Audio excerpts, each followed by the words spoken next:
Well, it's been quite an interesting season here with Bournemouth. Our first 4-1 looks like ending pretty strongly, despite the fact we've been in poor form. We've got a low points total, but we sit in 7th place regardless. And today, first and foremost, we focus on an FA Cup final. What a fortunate run we've had to get here. But can we make the most of it against Spurs in the final?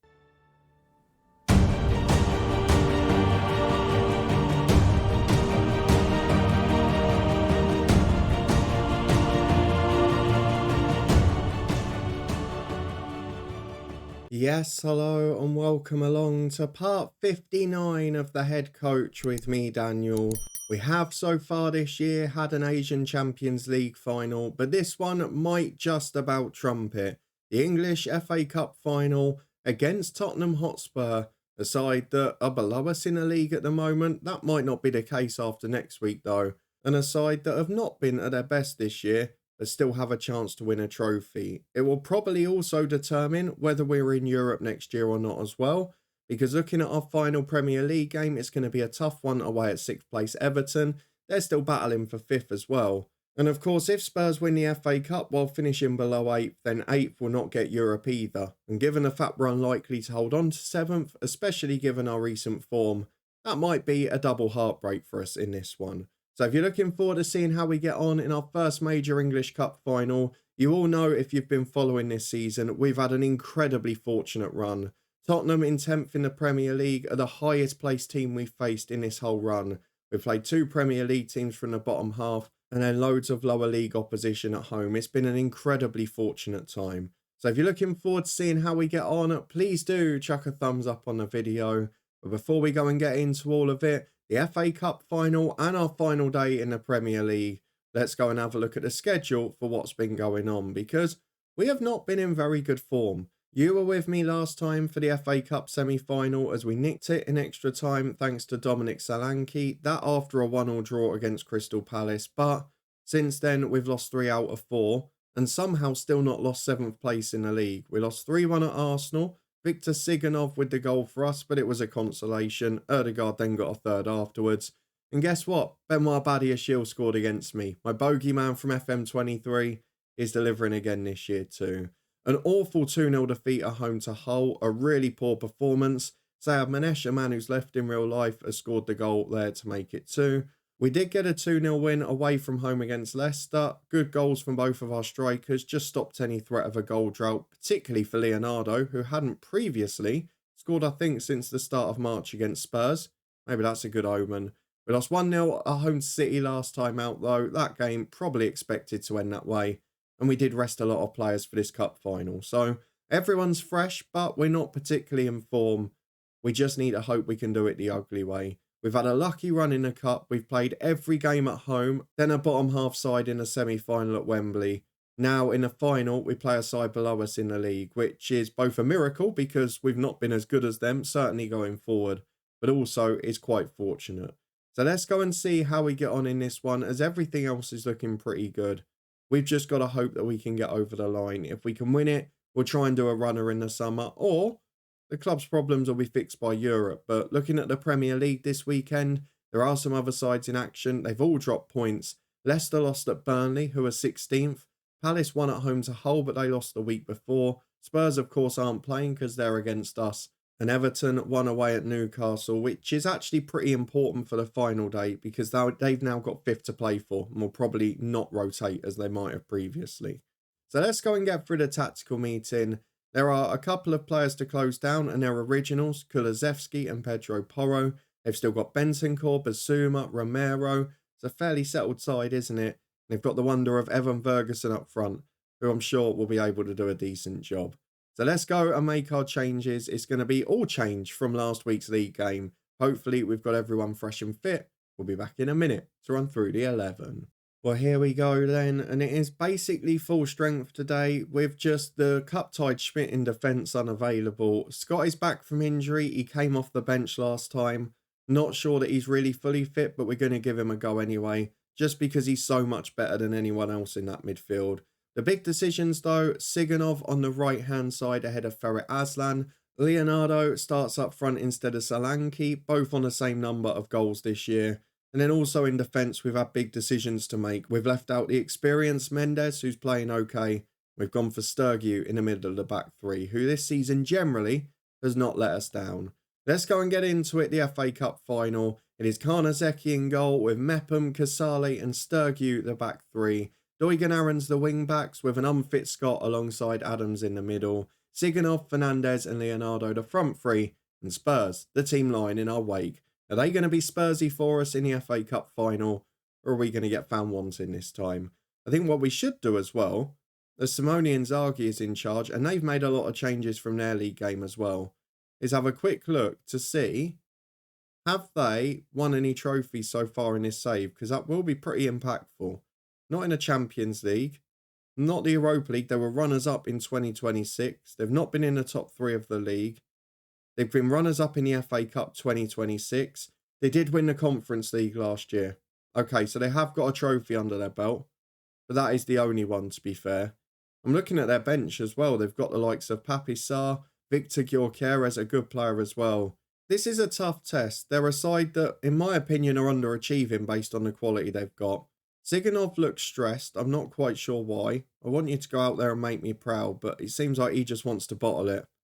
I've got a feeling, if anything, we might be Spursy today, but we have turned up for the big occasions. We've been pretty boring to watch most of the time, but we've built our success on clean sheets, on keeping games quiet. And if we don't see a highlight till the 90th minute, I'll be fairly confident here. It stays 0-0 with 20 gone. We're yet to have a shot. We're yet to have much of the ball. We have managed a couple of corners, but not worth seeing on camera. But as we get to the half an hour mark, it's been quiet for Tottenham as well. We've got the old hazy screen here at the start. Sorensen in the box can't get there. It's cut back to Guerra, and now Theate. He goes from range over the bar. It's a pretty impressive start from Spurs. Let's see if we can go out and back in. There we go. The colour's corrected itself now. Half an hour gone. It's 0-0. But it's a Bournemouth corner. We haven't had a shot yet. Is this the moment? I love a boring win in a cup final. Up to Sturgeon. And what a team selection decision that was. Alex Scott unfit with the assist. Sturgeon, the man that was almost dropped with the goal. And we're 1-0 up. Those of you that have been following since FM21 or 2, you'll remember a fair few cup finals with the likes of Bangor City or Hemel that are like this. Just really poor games to watch, horrible occasions, but nick the wins as Bentancur in the middle. Can it be another one of those? Keeper's virtually wearing the same colour as the outfielders there. Sorensen goes back into defence for Theate, who's come closest for them so far, and he plays into Kulusevski and Guerra. We're in trouble here. Adams does really well to prevent the through ball, but they're still going. Bentancur to Ferguson. Bentancur again. At the moment, it's all in front of us, but they're looking for that ball. And there it is from Kulusevski to Sorensen. And it's 1-1. Max Aaron's done in behind again. Not had a good season, but the wonder kid behind him just hasn't developed at all. And that means we've ended up sticking with Aaron's. And at half-time, I mean, you can't argue that Spurs don't deserve that. But we're going to say, you've been disappointing. I need a reaction in the second half. I don't actually know who would be favourites for this based on the fact we've been in awful form and Spurs have been mid-table most of the season. Based on the fact they won the Conference League last year, surely it would be them. But we've got another corner and we know what set pieces can do. Victor Siganov with an in-swinger. There's plenty in there. Mepham's one. It's away as far as Scott, who's probably not got much longer in him. Siganov back to Sturgeon. He's hit the bar from the edge of the box. Almost scored a screamer. I can understand him putting a header in, but a rocket from the edge of the box is unlikely. As Doig goes back to Scott, we're back on the front foot. Scott does lose it this time, though, and there's the physical problems we were talking about. Gyökeres is on alongside Ferguson. He's laid him in. Ferguson all the way. Deflects wide via Karnazeki. There's the first sign that Scott's running out of steam or not quite up to his usual fitness. As Bentancur puts the corner in. Doig heads away. Gyökeres will chase it. Spurs keep possession. We've got to think about subs. Fernandez on the left struggling. Siganov's looked unhappy all game.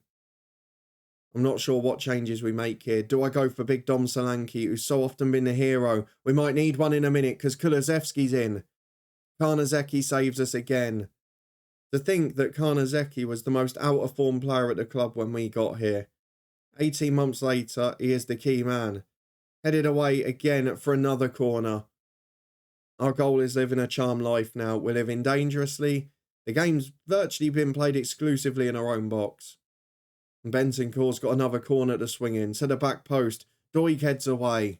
And now Siganov can chase. Can we counter? There's two getting up with him. Siganov beats one. It's a naughty foul, but Leonardo runs onto it. Cynical yellow. Leonardo in. Over the bar. Referee, don't bottle that card. Seems to be that he has. Let's go and make some changes. Fernandez will be replaced by Aslan. Siganov over to the left. Leonardo off for Solanke. Or do I go Leonardo on the left? We're going to go Leonardo left-hand side. Solanke up front. I'm not going to take Alex Scott off just yet. The sub's got a heavy match load. He's nowhere near as good. And the fitness probably isn't bad for Scott. If we go to extra time, he's going to have to go. But for now, we'll try and stick with it. We know Tyler Adams struggles as well, so that's going to be another problem. Sturgeon heads away. Solanke can't make it. Kulusevski forward, and he's playing in that deeper role now. It's making a big difference to their creativity. And I kind of feel like we need something here. A little goal on a counter, because it feels inevitable. Kulusevski with a free kick, or a corner, sorry, from the left. Back to Gyökeres. We've been done by it. Great save, Karnazeki. Why does it keep resetting the men closing the edge of the box? Oh, I'm going to have to go and change it. I won't bore you with that. But Sergio Reguilon is going to come on for Doig. We'll leave the other two till the end. We've got 10 minutes to go. We've adjusted the set pieces yet again. And we're going to have to look at changes. We're coming up to 90 minutes. Let's do it. Alex Scott is now struggling. I've left it a bit too long. We'll bring on Fernandez for him. Damsgaard on for Leonardo. And then we get one extra if we go to extra time, which will then take Mepham off, who's struggling and on a yellow, if we get there. Spurs have absolutely battered us. We've had 35% of the ball. We've had about a third of the amount of shots. We've had none of the territory. We've just given it away at the back, but Casale does well. What's Sturgeon doing? Jesus Christ, you're ignoring the ball. It's up to Aslan on the right. Gives it to Aarons. What an awful game of football, but Aslan's in down the right. We're past the 6 minutes. The cross is poor. I have no idea why we're watching this, or are we about to find out why? It's a big ball down the right, which Mepham intercepts. One last chance, perhaps. Damsgaard down the left-hand side. We're half a minute over the stoppages. Damsgaard puts it in. Go on, Big Dom. Edge just wide of the post. Solanke puts it wide. It was the chance. But now, extra time beckons. Who's going to be fitter? Good job we rested everyone last weekend. So did they. I'm going to have to leave Adams on. It will be Mepham off. Mendes will come on. I'm just going to leave it. Straight swap. Mendes for Mepham. Into extra time we go. It's been all Spurs, but we've had a couple of very good chances. They've got tired legs. We've got extremely tired legs. And the problem with starting Alex Scott is that we couldn't then take Tyler Adams off. Damsgaard has now got a knock half-time for extra time. But a pulled thigh, you're going to have to live with it. Doesn't help us for the final game of the season, does it? We're 10 minutes to go. Can we at least hold on for penalties? That's going to be the question. Karnazeki has got a goal kick. There's 5 minutes remaining of extra time. Everyone's out on their feet, but here goes Ferret Aslan. Back to centre-half for Casale, and Aslan again. Gyökeres flies in. Is that not a foul? Went through the man to get there. Sturgeon does well this time and goes back to Karnazeki. Nothing silly now, please. Karnazeki chips it straight to Gyökeres. Sturgeon away. Damsgaard down. Adams ain't making that. He's running on empty. Oh, Henry's down the left. Gyökeres back in there. Kulusevski in as well. We're clinging on for dear life. 3 minutes of extra time to go. I mean, Spurs have had 21 shots. They've dominated the game. But we've managed to drag a penalty shootout out of it. We've got 3 players in double figures for the penalty taking attribute. 2 of them are nervous. Doesn't bode well. I'm going to put them up there anyway because the rest of them beyond the top 5 are so poor. It really doesn't look good. And if you go into this shootout now, I don't think there are many worlds in which you can say you'd expect us to win. So this is what we're going for as we head to penalties. Then a pump the fist, we're going to say, we're not going to pump the fist because that option's there. This is your chance to be heroes. I have no regrets. There are plenty of players with injuries. Next week's going to be a shower of nonsense against Everton. But what about Gyökeres? From the spot, Karnazeki saves the first one. The big man has been magnificent all game. He's kept us in it. And he's just saved the first pen. Now can Solanke give us the lead? You bet he can. Cool and collected into the bottom corner. But don't forget, our next two takers are nervous. It doesn't bode well. Evan Ferguson steps up. Reliable normally. Reliable this time. What will Sergio Reguilon do against his former club? He scored the only ones he's taken for us so far. I'm pretty sure he's 2 from 2. And now he's 3 from 3. If he was nervous, he didn't look it there. It's a beautiful pen into the side netting. Kulusevski, the next left footer up. You feel like they've got a score here. And they do. It's 2-2. We've got the penalty in hand, but it's the second nervous man. And it's the half-injured Damsgaard as well. Right-footed. Can he score? Yes, he can. For a nervous penalty taker, that was pretty emphatic. As Estrada steps forward for Spurs. One more from Karnazeki, and you feel we're virtually there. He can't save that, though. That's a fabulous penalty. Right into the top corner. Now it's Ezekiel Fernandez. On for Alex Scott, who picked up that knock. Fernandez. Lovely penalty. It's 4-3.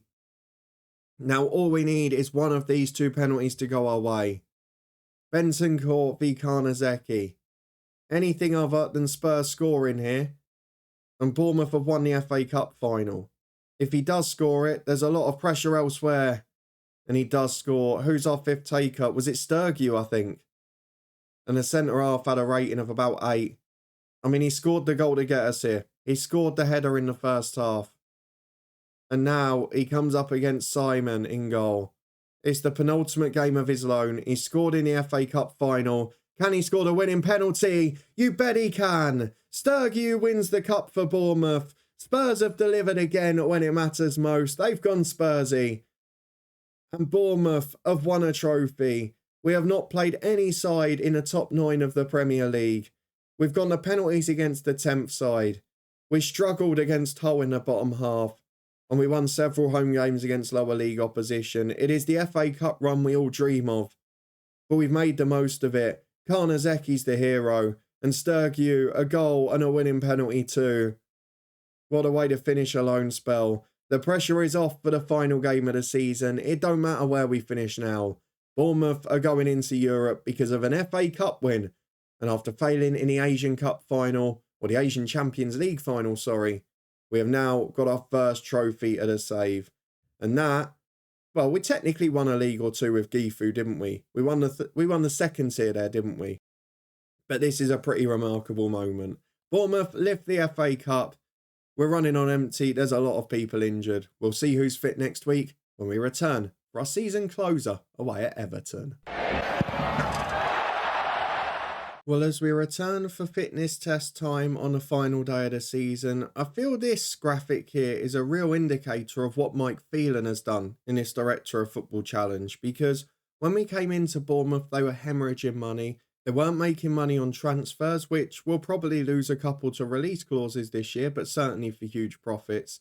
And our wage bill was pretty big, but he has brought that down a bit to the extent where it's only 33% of our turnover now. Despite the fact that we've not got the biggest stadium, we're not even selling it out half the time, and we have had problems financially before. So a massive effort from Mike Phelan that.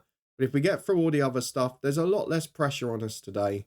Defeat was expected, and we thought that might cost us a place in Europe, but now we don't have to worry about that so much. Alex Scott is half fit. I might give him 45 or an hour. Damsgaard, you've earned your rest. You scored your penalty. You've done your bit. So let's go and get through to Everton away. Basically, it will decide who finishes 7th or 8th or 9th or 10th, because we could go as low as 10th, and having finished 9th last season, that would be disappointing.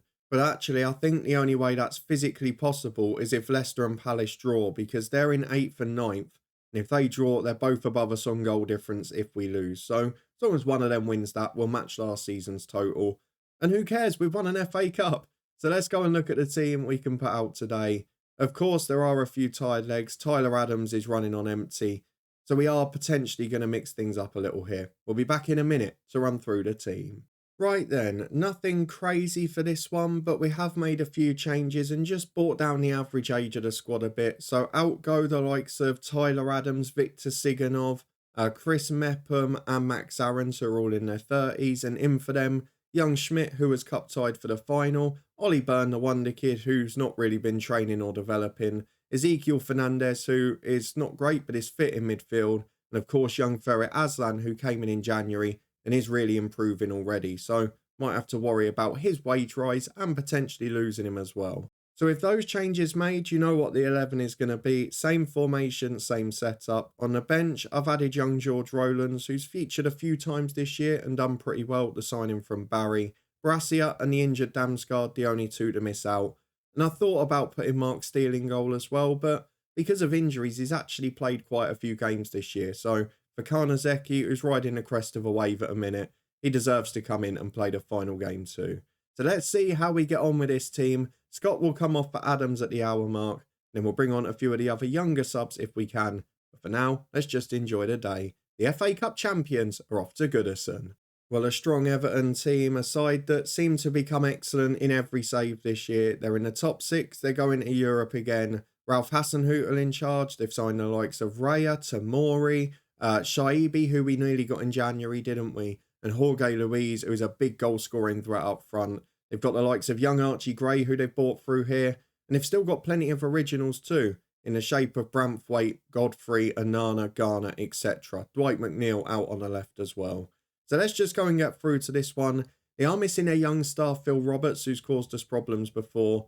But we've just got to worry about enjoying this now. There's no pressure on it to get Europe. There's no pressure about league position. But of course, the club's bank balance is still in the negative. And if we could finish a position or two higher, it's an extra couple of million into the club, which will make a difference in the summer. Albeit I think Europe will give us a bigger budget. We got given, what, 30, 40 million last year, even when we were at minus 100 million. So we should get plenty now. I'd imagine a couple of these guys will move on. As Shaibi, back to Tamori. I'm going to stick my neck on the line early here and say I think there's going to be a real come down from the cup final. I think we're going to get battered in this game. But Godfrey gives it to Garner, to Anana. Here's Louise. He skinned the centre half, who gets back to be fair, but he can't stop the shot. Karnazeki beating it is near post. You have to ask the question, but to be fair, it was right in a top corner. It was a very short backlift. He didn't see it come in. I'm not sure we can be too critical there. 15 minutes gone. It's 1-0 to Everton. And we've got a throw on the left with Josh Doig as Fernandez goes back to Schmidt. Inside to Sturgeon. It's good football. We're keeping it well. But the clean sheet's gone. And you know how important that is to us. As Alex Scott plays a 1-2 with Byrne. Rare appearance for him. His attitude has just wasted away a great opportunity. Because he's a brilliant young player. But, I mean, it's realistic, isn't it? The odd person just doesn't learn until it's too late. The Sturgeon at the back again. Lots of possession. Fernandez switches it and loses it. And now is McNeil on the counter with Anana. I think we're going to get done here. Louise finds him again. Beats another man. Brilliant ball to Shaibi. And that's why he rejected the loan deal. Because he knew he was at the club that were going to finish higher. You missed out on an FA Cup, son. That's all I can tell you. 18 minutes gone and my prophecy is coming true. We're going to get battered. There's no doubt about it. Well, a quarter of the game gone, and this risks getting a bit messy now. It's a corner for Everton again at the front post, headed away by Casali. And it's back into the box with Dwight McNeil. Inside he goes. It's blocked, and it lands, luckily, in the hands of Karnazeki. If it had deflected to the other side of the goal, that was 3-0. The good news for us is that Leicester are beating Palace, which means an outright winner. Both can't finish above us, and we'll end up staying in 9th. Spurs are away at Villa. And they're 0-0 at the minute. So as it stands, we're still in 8th place despite defeat here. Which is about the best we could have hoped for as Fernandez. It's a Sturgeon. Short to Casale. Again good in possession. But Everton doing the Hasenhüttl classic here. A real high press as Byrne nicks it. On the right hand side. There's two in the middle. Leonardo's one. It's a good finish. But then the flag goes up. It goes up very, very late. But normally when the assistant raises the flag, the goal's disallowed. Not this time, no. You got it wrong, Lino. That might be one of the first times I've seen that. 2-1, we're back in the game. Byrne sets up Leonardo. And on the stroke of half-time, we're back in it. Maybe after all the boring games this season, we're just going to have a thriller to finish off. Anyone fancy a 4-4 draw? My team Luton like them last week. Let's see how Schmidt gets on here. Back to Sturgeon under pressure, but Fernandes picks it up for Scott. Good football again, finds Aslan. Leonardo's definitely offside that time. Raya saved it anyway. The free kick's given, and it stays 2-1. To be fair, there's only actually been 3 shots on target in this game, and they've all gone in the back of the net. Everton ruined that stat as soon as I say it. Villa are beating Spurs, but Palace and Leicester are now level, which means we're down to 9th. Spurs have turned it around. We're down to 10th. It's not going well for us at the minute. This is the worst possible outcome, to drop 3 positions in a day. With 66 gone, we're going to take off Alex Scott. No risk of injury for him. Tyler Adams is in. Fernandes has had a stinker again, so on comes Solanke. Leonardo out to the left. Aslan on the right has not been great. He's going to be replaced by Siganov. Casale's had a poor game at the back, so George Rowlands will come on for him. And Doig will come off for Sergio Reguilon, who's done his bit this season when he's been in, to be fair. What side Rowland's better? Doesn't really matter that much, so I might switch him to the left and let Schmidt go on his preferred side. We've got 65 minutes gone. We're 2-1 down at Everton. If we nick a draw, we immediately climb 3 places. So can we go on the front foot and do it? We've not been battered or fallen away as I expected at 2. And we've got to be grateful for that effort. We're going to encourage the boys. We've gone up to 9th because someone scored. Palace have scored at Leicester. I'm going to go attacking. Why not chase it? 3 minutes added on. It's not going to happen. Palace have won, and so we do stay in 9th. Same position as last year, with the bonus thanks to the most fortunate run in history of an FA Cup win as well. Tottenham do take us in the league, but we'll have accepted that in exchange for winning the cup final. And by a penalty kick, we've got European football in the same position place as last season. No progress in the Premier League, but certainly plenty of progress off the pitch. Let's go and see the season review and find out what budget we've got and Mike Phelan to spend next year. Well, here is the message we're all waiting for. The board have set their initial budgets. What is it going to be? To give you a bit of perspective, the finances are a lot better than last year. They were minus 105 million at this point. Is nowhere near that now. So I'm expecting this to be pretty good, especially with Europe on the way. It is pretty good. 61.6 million plus 1.7 for the wage budget. What are we spending at the minute? We're about 100 grand under it, and 200 once all of the end of season stuff's done. The bank balance is actually only half as bad as last year, so we've definitely improved things there. And with a lot of players wanted, a few players wanting out, and with a few with big release clauses, we might well be getting back in a positive balance next year. European football should help the reputation as well. It should really help us push on and fill that ground. Let's finish off with a season review, which should be on its way tomorrow. Well, there it is, our first major trophy of this save after winning just lower league Japanese divisions with FC Gifu. This is a real step up, and I do feel a bit guilty because we've had such a fortunate run, but you've got to take it, I guess, haven't you? These are the players that Mike Phelan bought in this year, and his signings, to be fair, have been good. Casale was the one I questioned for the price at his age. He's ended up being a good signing. Reguilon exactly the same. And then some of the younger players have been great additions. In terms of outs, you've got to remember he's brought a lot of money into this club. Veron, Senesi, Sonko, Zabani. I know that's the one I was gutted to lose because he would have still been a star in this team. But Maffeo as well, Lewis Cook, Spendy. God, there were loads. And Justin Kluivert, been the worst player of the lot at Leeds after we got big money for him. Brilliant deal from the director of football. We finish in 9th place, exactly the same again. But look at that, Europa League football because of an FA Cup win and a brilliant effort. I mean, you look at that run on the right-hand side, you can't get much more fortunate. Every single game at home, we won them all by 1 goal. The semi-final went to extra time, the final went to penalties. There was nothing convincing about it, but that's luck. That is luck in a nutshell, that draw. Let's get through to the Carabao Cup where we didn't do quite as well. Soon as we got a big team, we lost to them. We did play 2 away games before that, so maybe it was the rough with a smooth. A 3-1 win at Villa, the match to remember. We showed that game on camera, didn't we? With deadline day. It was a brilliant performance. Goal of the season from Leonardo just the other week against Leicester. And Fernandes with a hat-trick in the biggest win, his one great day against Wolves. In a pretty poor season other than that. The finances are improving. The club reputation from national to continental, that's the difference with playing in Europe. Big shirt sellers are all still at the club. And the overall 11, do I disagree with it? Not really. That is basically my first 11. Overall, you can't complain about that. Let's look at the accolades as well.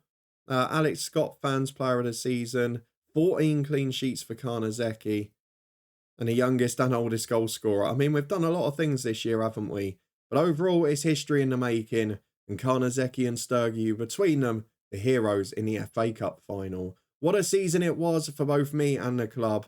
Now let's see what stupid expectations we've got next year. Supporter profile, 1 million new social media followers, more fans into the club. They want mid-table to support us, that's fair.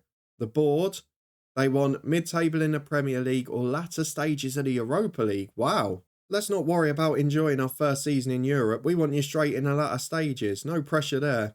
They want us to compete for a domestic cup in a few years, but I'm also out of contract next season. I'll be upset if I don't get a new offer this summer after winning the FA Cup. We'll worry about the rest of the stuff in a moment.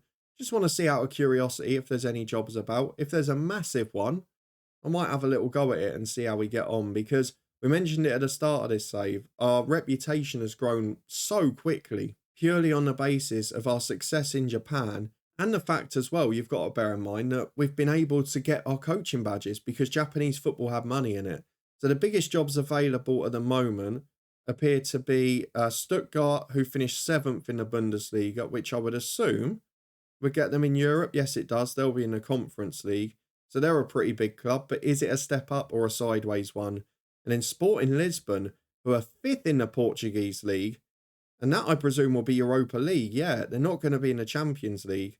I wonder what's happened to them, because they're behind the likes of Braga now, which you wouldn't have seen regularly in recent years. But either way, no massive steps up there. So I think it will be another season at Bournemouth. To get them into Europe, we've got to enjoy it.